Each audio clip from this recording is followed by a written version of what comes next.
اعوذ باللہ من الشیطان الرجیم بسم اللہ الرحمن الرحیم۔ اللہ کے نام سے شروع جو بڑا مہربان اور نہایت رحم کرنے والا ہے۔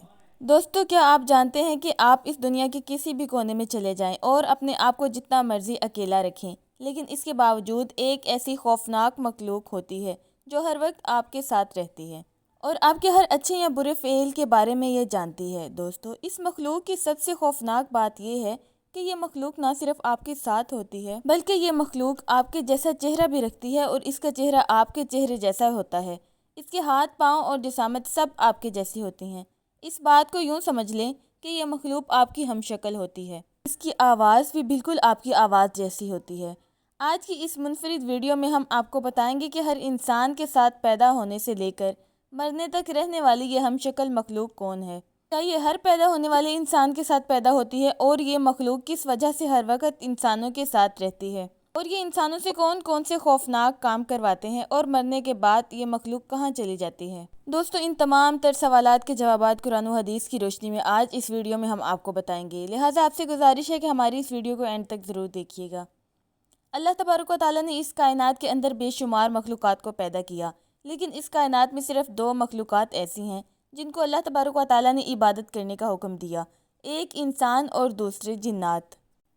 دوستو، جنات اللہ تبارک و تعالیٰ کی وہ مخلوق ہے کہ جن کا انکار کرنا کفر ہے، کیونکہ اللہ تبارک و تعالیٰ نے واضح طور پر قرآن پاک میں اس کے وجود کا ذکر فرمایا ہے۔ جنات میں بھی انسانوں کی طرح بہت سارے قبیلے ہوتے ہیں، جن میں کچھ جنات نیک ہوتے ہیں اور کچھ جنات شریر ہوتے ہیں۔ جنات کے متعلق ہمیں بہت ساری روایات ملتی ہیں، جیسے کہ حضور اکرم صلی اللہ علیہ وآلہ وسلم نے ارشاد فرمایا کہ جنات کی 3 قسمیں ہیں۔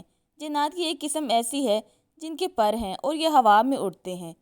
جنات کی دوسری قسم سانپ اور کتے ہیں۔ اس قسم میں پائے جانے والے جنات کی شکلیں سانپ جیسی ہوتی ہیں۔ اور جنات کی تیسری قسم آباد ہونے والے اور منتقل ہونے والے جنات ہیں، جو انسانوں کی طرح رہتے ہیں اور انسانوں کی طرح ایک جگہ سے دوسری جگہ منتقل ہو جاتے ہیں۔ دوستو، جنات کی انہیں اقسام میں سے ایک قسم قاری بھی ہیں۔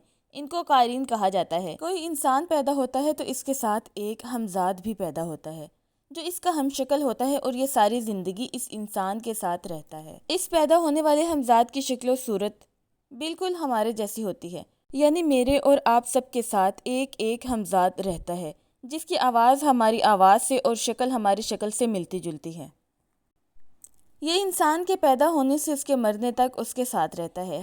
حضرت عبداللہ بن مسعود رضی اللہ تعالی عنہ سے روایت ہے کہ آپ صلی اللہ علیہ وآلہ وسلم نے ارشاد فرمایا، تم میں سے کوئی شخص بھی ایسا نہیں جس کے ساتھ ایک جن کو ساتھی نہ بنایا گیا ہو، یعنی ایک جن اس کا ہمزاد نہ ہو۔ اس پر صحابہ کرام نے رسول پاک صلی اللہ علیہ وآلہ وسلم کی بارگاہ میں عرض کی کہ یا رسول اللہ صلی اللہ علیہ وآلہ وسلم، کیا یہ ہمزاد آپ کے ساتھ بھی ہے؟ تو آپ صلی اللہ علیہ وآلہ وسلم نے ارشاد فرمایا کہ جی ہاں، لیکن اللہ تبارک و تعالیٰ نے میری مدد فرمائی اور وہ مسلمان ہو گیا، لہٰذا وہ مجھ سے صرف نیکی کی ہی بات کرتا ہے۔ اور دوستو، اس پیدا ہونے والے ہمزاد کا کام ساری زندگی انسان کو بہکانا ہوتا ہے اور انسان کو فتنہ فساد میں مبتلا کرنا اور اس کے دل میں وسوسوں کو پیدا کرنا، جیسے کہ دل میں مختلف قسم کے وسوسے ڈالنا یا غصے کے وقت انسان کو اکساتے رہنا کہ وہ غصے کی حالت میں کوئی ایسا کام کر لے جو اللہ تبارک و تعالیٰ کی بارگاہ میں ناقابل معافی ہو اور جس کی وجہ سے یہ جہنم میں چلا جائے۔ یہ پیدا ہونے والا ہمزاد شیطانوں کی قسم میں سے ہے اور انسان کو برائی پر اکساتا ہے اور اچھے کاموں سے منع کرتا ہے۔ ہمزاد کی خوفناک بات یہ ہے کہ جیسے جیسے آپ اس ہمزاد کی بات مانتے چلے جائیں گے اور یہ برے کاموں کے اندر مبتلا ہوتے چلے جائیں گے، ویسے ویسے یہ ہمزاد طاقتور ہوتا جائے گا اور آپ پر حاوی ہو جائے گا اور آپ کو برے کاموں کے اندر مبتلا کر دے گا۔ یہ صرف انسانوں کے دلوں میں وسوسے ڈالتا ہے اور ان وسوسوں کے ذریعے انسان سے برے کام کرواتا ہے، لیکن جسمانی طور پر انسان سے کوئی بھی کام نہیں کروا سکتا۔ اسی وجہ سے اللہ تبارک و تعالیٰ نے انسان کو یہ اختیار دیا ہے کہ چاہے تو وہ اچھے اعمال کر کے جنت میں چلا جائے اور چاہے شیطان کے وسوسوں میں آ کر برے اعمال کرے اور اللہ تبارک و تعالیٰ کے عذاب کا مستحق قرار پائے۔ اچھے یا برے اعمال کرنا انسان کے اختیار میں ہے، جیسے کہ اللہ تبارک و تعالیٰ قرآن پاک میں ارشاد فرماتے ہیں کہ قیامت کے دن ہمزاد کہے گا کہ اے میرے رب، میں نے تو اس کو گمراہ نہیں کیا بلکہ یہ خود ایک دور کی گمراہی میں تھا۔ ساری زندگی انسان کے ساتھ رہنے کی وجہ سے یہ ہمزاد آپ کے متعلق سب کچھ جانتا ہے، وہ سب کچھ بھی جو آپ نے تنہائی میں کیا اور وہ سب کچھ بھی جو آپ نے لوگوں کے سامنے کیا۔ دوستو، جادوگر اور عاملین لوگ اسی ہمزاد سے معاہدہ کر کے ہر جائز اور ناجائز کام کرواتے ہیں، لیکن اس معاہدے میں ہمزاد جادوگروں سے ایسی ایسی شرطیں منواتا ہے جن شرطوں پر عمل کر کے جادوگر شیطانوں کی پوجا کرتے ہیں اور نعوذ باللہ کفر و شرک میں مبتلا ہو کر کافر ہو کر مرتے ہیں۔ یہی وجہ ہے کہ جادو کرنے والے اور کروانے والے کی کوئی بھی دعا قبول نہیں ہوتی۔ ساری زندگی یہ ہمزاد انسان کو گناہوں کے اندر مبتلا کرتا ہے، اور اس کی یہ کوشش ہے کہ انسان کفر و شرک کے اندر مبتلا ہو کر اپنے ایمان سے فارغ ہو جائے اور اسی کفر کی حالت میں اس دنیا سے چلا جائے۔ جب انسان اس دنیا سے چلا جاتا ہے تو یہ ہمزاد اسی دنیا میں رہ جاتا ہے اور دوسرے لوگوں کو ان کا ہم شکل بن کر گمراہ کرتا ہے اور ان کو برائیوں کے اندر مبتلا کرنے کی کوشش کرتا ہے۔ پیارے دوستو، جس طرح ہر انسان کے اندر ایک ہمزاد شیطان پیدا ہوتا ہے، اسی طرح اللہ تبارک و تعالیٰ نے ہر انسان کے ساتھ ایک محافظ فرشتہ بھی بنایا ہے۔ اگر انسان برے اعمال کرتا ہے تو یہ اس ہمزاد کی خوراک ہوتی ہے، جس وجہ سے وہ ہمزاد انسان پر حاوی ہو جاتا ہے اور انسان سے برے کام کرواتا ہے اور نتیجتاً اس کا خاتمہ کفر پر ہوتا ہے۔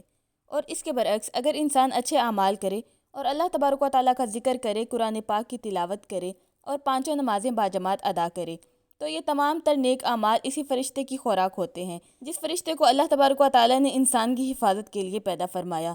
اس طرح جب اس محافظ فرشتے کو اس کی نورانی غذا ملتی ہے تو یہ فرشتہ طاقتور ہو جاتا ہے اور یہ فرشتہ اس انسان کو ہمزاد سے محفوظ رکھتا ہے اور اس کو نیک کام کرنے کی طرف ابھارتا ہے۔